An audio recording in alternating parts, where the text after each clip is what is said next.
Alma Medici stitched a fresh gown for her granddaughter's wedding, and the room hummed silently from the sewing machine. At 72, she was as sharp as ever, her hands steady, her mind clear.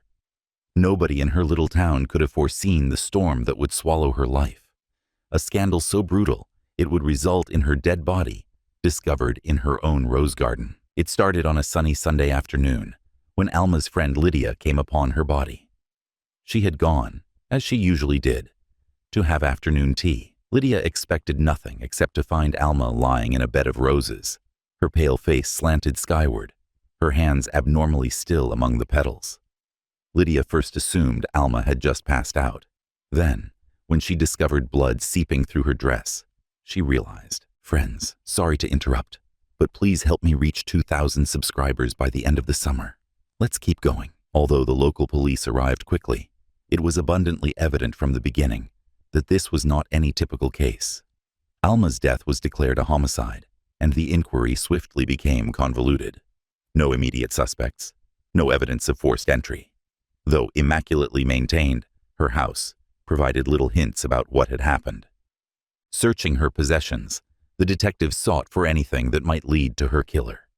Soon after, they came upon a set of letters buried in Alma's desk that would set the tone for one of the most startling scandals in modern memory. From a young man called Calix, the grandson of Alma's best friend. These letters were. The close intimacy of the letters startled the investigators. What they discovered was an affair between Alma and Calix, a man 37 years her junior. Originally a software engineer by trade, Calix had always seemed to be a gentle but reserved young man. He shared a large house not far from Alma's own modest residence with his father, Arturo. Nobody in the neighborhood thought Calix had been seeing Alma, let alone that they were sexually involved. The letters, however, presented a different narrative, one of secret meetings, fervent declarations, and promises whispered softly. Though it was hardly definitive, the police now had a lead. The inquiry progressed, and they started to concentrate on Calix. He was questioned right away. Alma's death devastated Calix, but his response begged problems. Denying any role in her murder, he insisted their relationship had been consensual, but unusual. "We were in love," he had said, his eyes full of feeling. But as researchers dug further, they discovered something even more concerning. Arturo, Calix's father, knew of the affair. Arturo had always been a hard man, fiercely guarding his son. Believing Calix's relationship with Alma to be unnatural, a dishonesty of their family name, he had never approved of it. Retired military officer Arturo was renowned for his strict sense of discipline and honor, traits that hardly allowed for forgiveness or understanding. Alma had lately stopped the affair. Thus, the detectives quickly found a very important piece of evidence. She had expressed in one of her last letters to Calix her mounting discomfort, guilt about the relationship, and need to move on. She worried about the fallout from their ongoing contact, particularly given Arturo's growing mistrust. Witnesses had claimed to have seen Arturo close to Alma's house on the evening she died. He had no reason to be there, and under investigation his alibi fell apart. The truth surfaced not long later. Arturo had confronted Alma that evening, insisting she avoid his son. Arturo's resentment erupted when Alma insisted on keeping her relationship with Calix. Alma was stabbed in her own garden, a garden where she had frequently seen Calix in secret. What had started as a furious argument descended into violence. Seeking any more evidence linking Arturo to the crime, the police forensic team searched the surrounding area using ground-penetrating radar. Their search turned up the murder weapon, buried quickly in the soft ground under a wildflower field. Alma's blood and Arturo's fingerprints were sealed on the blade, so determining his fate. Finding the weapon simply validated what researchers had started to suspect. Arturo had not only known about the affair, but also had ended it in the most cruel manner imaginable. Still unresolved, though, were certain issues. Was Calix genuinely as naive as he claimed? Had he helped his father towards such a terrible end for Alma? Alternatively, had he also been a victim of Arturo's controlling demeanor? The inquiry would have to probe the dynamics of this sad love triangle more closely, and the trial that followed would expose secrets nobody had expected. The town teemed with conjecture, as the detectives got ready for their case. People murmured about Alma's affair, the forbidden love across generations, and the scandalous ending it had encountered. Benevolent truth. A woman had been killed behind all the rumors and sensationalism. Justice would have to be done. The morning Arturo's trial started, the town courthouse was packed. On the benches were curious strangers, neighbors, and reporters ready to catch a look at the man who had killed Alma Medici. Media coverage of Alma's affair with Calix had only helped the scandal to spread in the weeks preceding the trial. Once a quiet, ordinary life, the vivid details of her relationship with a man young enough to be her grandson had taken front stage on every headline. Arturo arrived in the courtroom carrying the same austere grace that defined his life. Not even as the prosecutor described the horrific events of that evening in the garden, his worn-out face displayed no traces of feeling. He stood stiff, his hands closed behind his back like a soldier waiting for instructions. Benevolent on the surface, though, there were tiny, nearly invisible signals that his stoicism was hiding a deep simmering anger. The prosecution got right to presenting their case. The letters between Alma and Calix were turned into evidence and carefully read to the jury. Alma's words, her yearning for Calix, and the covert meetings she detailed all told a picture of a woman who had fallen profoundly in love. That is, in a private tone. For Alma, this affair had been an opportunity for her to feel alive once more, following years of seclusion, of reclaiming a bit of her childhood. But it had come at a price. Her relationship with Calix had spiraled out of control, and she had been unable to get away from the complex network they had spun. The prosecution also presented forensic evidence with minimal possibility of error. Found buried in the garden, the murder weapon had Arturo's fingerprints. Ground-penetrating radar had verified recent soil disturbance. Following the sight of Arturo leaving in a hurry, a neighbor had testified to hearing raised voices emanating from Alma's house the night she died. Every bit suggested the guilt of the retired military officer. The prosecution dug closer to Arturo's motivation as the trial went on. Calix's evidence proved the most damning. Calix described the mounting conflict between him and his father in the months before Alma's death. Despite his face was pale and drawn from the stress of the trial, he related how Arturo had found their relationship, his resentment boiling over in a confrontation one evening when he insisted Calix stop the affair right away. Calix said, his voice shaking as he faced the jury, he couldn't understand. He considered it a sin, that I was destroying all he had worked for.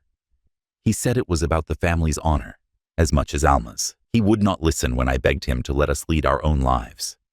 It soon became evident that Arturo's contempt of Alma transcended simple moral indignation. Alma had corrupted the family name, in his mind, not only seduced his son, but also Arturo's fixation on control, that which he had lived by, left no place for the unusual relationship his son had chosen. The affair marked a betrayal of all Arturo stood for, and it had driven him to kill. But Calix's account alone presented Arturo as the villain. The defense team tried to deflect responsibility by implying Alma had controlled the young man, using their age difference to further her own needs. Alma, they said, had been the one chasing Calix, spinning a spell over him he could not escape. But this line of protection failed rather brilliantly. Alma had written sincere, honest letters, devoid of any hint of manipulation. If anything, they exposed her uncertainty, her guilt about the relationship, particularly in the later months when she had tried to distance herself. The jury seemed to sense that Alma, like Calix, had been as much a victim of the circumstances. The defense also battled to explain why, a man of such discipline, Arturo would turn to murder. But as the trial progressed, the response became quite clear. Arturo had commanded respect, enforced discipline, and insisted on excellence all his life. Alma and Calix had a relationship that defied that order, something wild and uncontrolled. It had bit away at his sense of power, his iron grip on his family, and ultimately, he had behaved out of a misguided sense of obligation, to reclaim that lost control in the only way he knew how. It was during the last days of the trial that still another startling discovery surfaced. Calix's father had aggressively stalked Alma in the weeks before her death, not just known about the affair. According to phone records the prosecution presented, Arturo had called Alma from a blocked number several times. He had been following her around, even putting a GPS tracker on her car.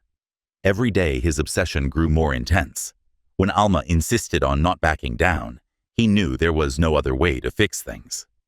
The jury was not convinced Arturo's defense team painted him as a man who had just lost control in a flash of passion. The painstaking preparation for the murder, the knife buried, the stalking, the confrontation, showcased that this was not a heat-of-the-moment crime. It was deliberate, cold, and calculated violence. The trial ended with a strong sense of inevitable outcome. The data was overwhelming, the testimony negative. Little question about the result as the jury left to deliberate. The degree of the penalty would remain the only unanswered issue. Arturo's face stayed a mask of control while seated in the defendant's chair, waiting for the jury's decision. For those who knew him best, however, the fissures were at last showing. The man who had taken great satisfaction in his iron will was now dealing with the fallout from one permanent deed that had destroyed not only his family, but also the peaceful, delicate lives of everyone engaged. The jury came back with a clear first-degree murder guilty verdict, the sentence that was to follow. The courtroom was silent as the foreman of the jury stood to render his decision. "Guilty of first-degree murder," he said, his voice calm, but with a weight that seemed to hang in the air. Sitting in the defendant's chair, Arturo showed no obvious feeling. His weathered face stayed as passive as it had been all through the trial, but his shoulders betrayed him. His stoic manner cracked just slightly, as though the weight of what he had done was finally starting to settle on his chest. Before declaring the sentence, the judge let a quick break. The courtroom hummed with low whispers. Calix, who was among the onlookers, looked pale and wrenched. The trial had worn him down, dragging him across the muck of his secret affair with Alma and subjecting him to public scrutiny as a man caught between love and the ferocious anger of his father. Though not in the same terrible manner, he had lost Alma, and now he was about to lose his father. The judge's voice sliced through the whispers when the court gathered again. Speaking soberly, he described the seriousness of Arturo's crime and the deliberate character of the murder. Leniency had not been shown, nor a moment of emotional collapse or weakness. Arturo had scheduled the murder, followed Alma, and, when she balked at his orders, he decided coldly to take her life. "For the murder of Alma Medici," the judge said, "this court sentences Arturo to life in prison without the possibility of parole." The sentence landed like a gavel on stone, final and uncompromising.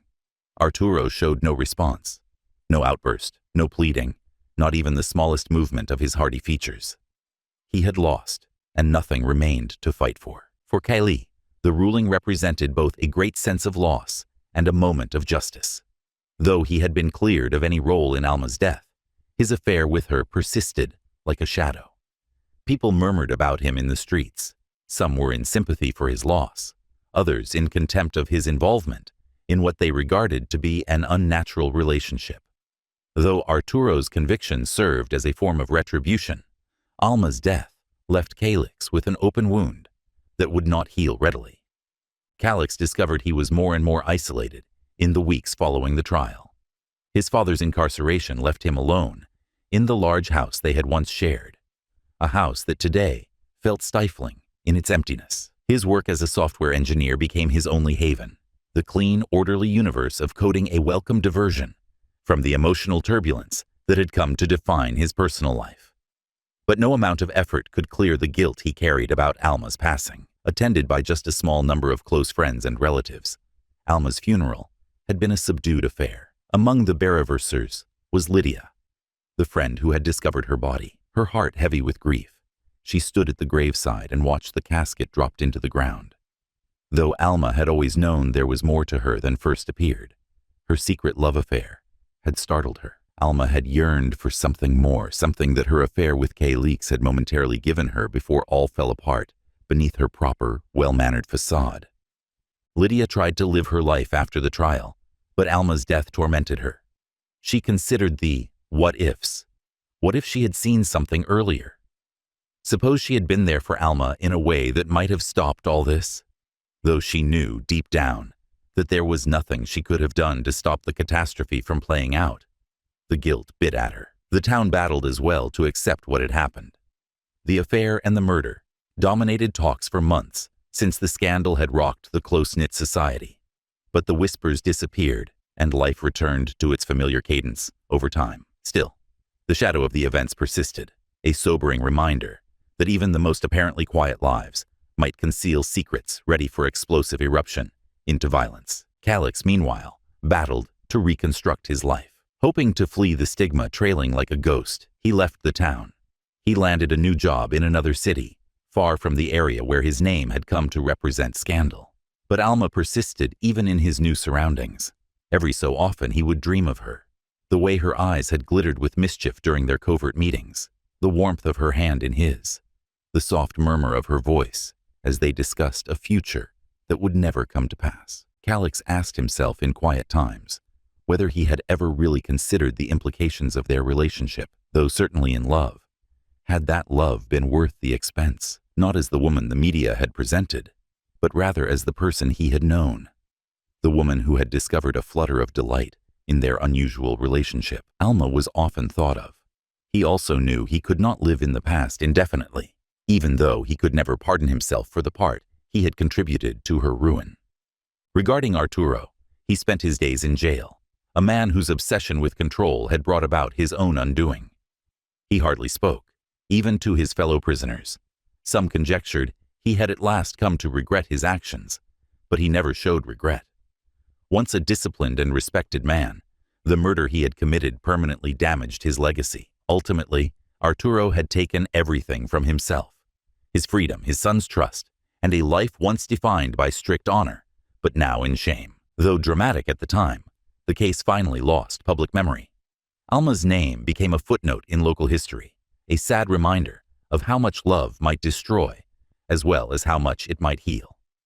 And even if the law had seen justice, those left behind, the ones who had loved and lost, kept bearing the weight of that fatal night in their own ways. Months became years, and the town once engulfed in Alma Medici's murder gradually started to lose the specifics of the case.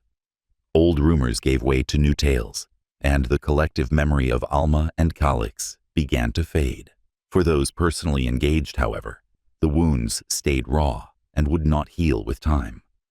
Calix struggled with memories of Alma, even as he tried to start his new life. The past trailed like an unquestionable shadow, regardless of his running distance. He had lost a part of himself, the part that believed in the possibility of happiness, despite the age difference, despite the secrecy, despite the unavoidable consequences. Not only a lover in Alma's death, but also part of himself. Worse still, his father's actions had driven him into a world of guilt, shame, and isolation. The question that tormented Kali day after day, could he have stopped her death, had long caused problems for him. His thoughts would often return to the early days of their affair, when their love had felt straightforward, free, unassuming. As they shared stolen moments, he recalled Alma's smile and the tenderness with which she had looked at him that cut across their age difference. Still, there had been an understated conflict, a sense that the world would not, could not accept them. That world personified had been Calix's father, Arturo. Especially love that deviated from society expectations. His strict authoritarian perspective left no place for anything as irrational or impulsive as love. Calix had also undervalued the extent Arturo would go to recover control, even while he had sought to protect Alma from his father's fury. Years into his self-imposed exile from the town, Calix discovered himself returning to Lydia, Alma's best friend, one of the few surviving links to her life. She had been the one who discovered Alma's body, the one who had stood by her side through life and grieved her death with a loss few others could have known. Calix had not spoken to Lydia since the trial, partly out of guilt and partly because he dreaded confronting the terrible memories Lydia embodied. But now he yearned closure, answers to still burning questions in his mind. Lydia greeted him warmly but tiredly into her little but comfortable house when he visited her. The years had sculpted fresh lines on her face, and the weight of loss dulled her once sparkling eyes. They sat in her living room, where long shadows on the walls were created by late afternoon sun. Neither said anything for a moment. Lydia broke the quiet at last. she said gently, her voice trembling, like someone who had clung to too many unspoken words. I've wondered when I'd hear from you, Calix admitted. I didn't know how to come back, knowing how much suffering we brought about. I didn't know how to face you. Lydia gazed at him for a long time, her face unreadable. Alma loved you, she said simply. But none of us could have predicted the price that love carried. Calix nodded, appreciating the weight of her comments. I came here since my thoughts about what happened never stop. I'm not sure if I could have stopped my father before it progressed, or if I could have done something else differently. Lydia sighed and slanted back in her chair. Calix, your father was a proud man. He became totally engrossed in this. And when pride grips someone like that, it leaves no space for empathy or compromise. Though she didn't want to say it, Alma knew the hazards.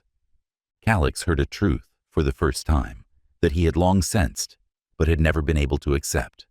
Alma was familiar with. She knew that although their love was sincere, it would eventually run across the harsh reality of society expectations and Arturo's relentless sense of control. Eventually, that collision had been fatal as well. Lydia's voice grew softer, her eyes far off, as though she were remembering years past. Alma talked to me the day before she passed away. She didn't want to show her fear, although it was there. She was looking for a way out of the affair, out of the friction with your father. She loved you, though, and that prevented her from letting go. She avoided telling me, but I could see it in her eyes. She felt imprisoned. The disclosure stung, but it also gave Calix a terrible clarity. Alma's choice to call off the affair had been an attempt at self-preservation, a means of shielding herself from the approaching storm Arturo stood for, not only about guilt or shame, and her efforts had come too late ultimately. Calix sat silently while Lydia went on. Your father.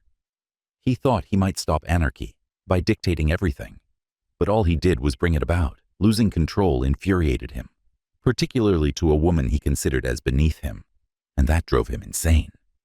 He is paying for it now, but the damage is done. That evening, Calix left Lydia's house, knowing a fresh perspective on the forces influencing his sad love story. Now, from the moment Arturo found their affair, Alma's death was certain. His father's fixation on control had been a ticking time bomb. Nothing Calix could have done would have stopped it. Calix made peace with his past the only way he knew how, by living subtly, far from the public eye, away from the legacy of his father's violence. Though he never went back to the town Alma had lived and died in, her memory stayed with him, a continual reminder of the happiness, as well as the devastation, their love had caused. Now, an elderly man serving a life sentence, Arturo became more acrimonious every year. He stayed alone in prison, avoided interacting with others, driven by the knowledge that his actions had destroyed not only Alma's life, but also his own family. He passed away behind bars, never asked for pardon, never expressed regret. Alma's devoted friend Lydia stayed silent guardian of her memory. She kept the roses Alma had loved so very in bloom by routinely tending to her tomb, if only in the quiet corners of a small forgotten garden. Her little act of defiance against the terrible fate that had claimed her friend would help to guarantee Alma's spirit would live on. Ultimately, the affair that had started with passion and secrecy had turned into a tragedy, leaving wounds on everyone it touched. But Alma Medici, flawed, loving, and fiercely alive, endured through it all. She stayed the one thing neither love nor hate could totally eradicate, even in death. The town gently recovered from the catastrophe that had once engulfed it over the years. Alma Medici's name had disappeared from public conversation, now only murmurs in the rare occasions when the older generation recalled the scandal that had rocked their peaceful existence. For those closest to her, those who had loved her, hated her, and even killed her, the wounds left behind by her death remained fresh, untenable for complete healing. Calix had found life to be a sequence of measured forward steps. Though he had made peace with the knowledge that some things would never be totally healed, the weight of his father's crime and the loss of Alma hung over him like a black cloud. He had come to terms with the reality that, although theoretically preventable, Alma's death was the sad outcome of events much beyond his control. He had decided to concentrate on the future, uncertain or lonely, as any degree of guilt or self-blame could not change the past. Calix never totally escaped the echoes of Alma's memory, even with the distance he had set between himself and the town. Not as a symbol of the catastrophe that had befallen them, but rather as the woman he had known. The woman who had shown him kindness, love, and a brief glimpse of happiness in a world that had otherwise felt cold and indifferent.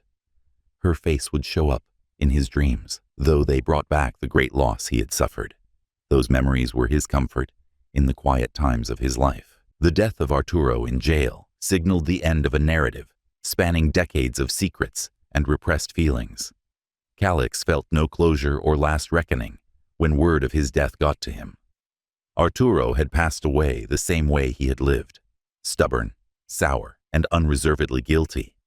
Not only to Alma, but also to his own son, he had brought his inflexible viewpoint to the grave, never appreciating the damage he had inflicted. Still, Arturo's passing marked the end of the residual conflict Calix had carried for so long, in an odd sense.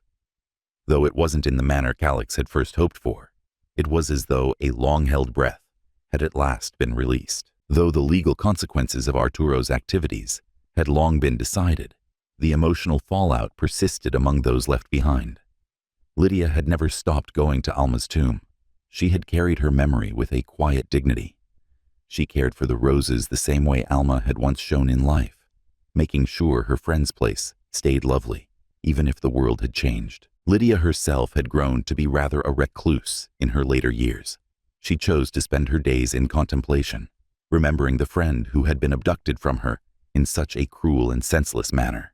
She found little comfort among people. Alma and Calix's relationship had once perplexed and unsettled her, but over time she came to see it was not hers to evaluate. Love defied easy knowledge in all its messy, complex forms. Lydia found herself once more standing at Alma's tomb on the anniversary of her death, the roses in full bloom, their petals vivid against the gray stone. She knelt next to the tomb and traced Alma's name with shaky hands. She asked for pardon for not seeing the signs earlier, for not being able to shield Alma from the fate that had befallen her, and silently prayed. Deeply down, though, Lydia knew Alma would not have blamed her. Alma had always been her own fiercely independent person, even in her last days. Lydia got sight of Calix, a familiar man standing at the edge of the cemetery, as she got ready to leave. Though it had been years, he had returned. Though his face, more aged and tired, still carried the weight of all he had gone through, Lydia had not seen this calmness in his expression. He moved slowly, pausing momentarily before standing next to Alma at her tomb. For a very long period, neither spoke. It was all too weighty for words what had happened between them, the years of silence, the loss they had both gone through. But in that instant, they had a mutual awareness as they stood side by side in the peace of the cemetery. Calix said at last, his voice low and hoarse, "I didn't know whether I should come back, but I could not keep away anymore." Lydia nodded, still fixed on Alma's tomb. Reaching back to where it all started is not easy. Alma, though, would have wanted you to atone somehow and find peace. Calix admitted, "I'm not sure if peace is something I'll ever find, but I had to see her one more last time." Lydia turned to face him, her eyes full of the knowledge of someone who had gone through more than her fair share of heartache. "Calix, we often do not get the ending we desire, but that does not mean we stop living." Calix nodded a little, nearly undetectable. He had been running for so long, from the memories, from the guilt, from the life he had once lived with Alma. Now, though, he saw that perhaps Lydia was right. Standing where it had all finished, perhaps it was time to stop chasing a peace that might never arrive and instead learn to live with the past rather than flee it. For a bit more silence, the cool breeze rustling the leaves of the surrounding trees. Calix turned to go at last, but before he left, he set one rose on Alma's tomb, a symbol of the love they had, but fleeting, but terrible. Lydia stayed behind Calix as he turned away, following him down the road out of the cemetery. She understood he would never forget Alma, as she never could. Maybe, though, with time, they would both learn to live with the memories instead of allowing them to control. And so the last chapter in the chronicles of Alma Medici, Calix, and Arturo closed. The guilty paid for their offenses. Justice had been done. Still, the legacy of love, loss, and tragedy would linger. A reminder that even the most improbable of loves might leave the worst scars. Ultimately, Alma Medici's memory stayed as a narrative of a woman who had dared to love and live on her own terms, even in the face of insurmountable circumstances, not as a scandalous affair. And so maybe was the most appropriate legacy of all,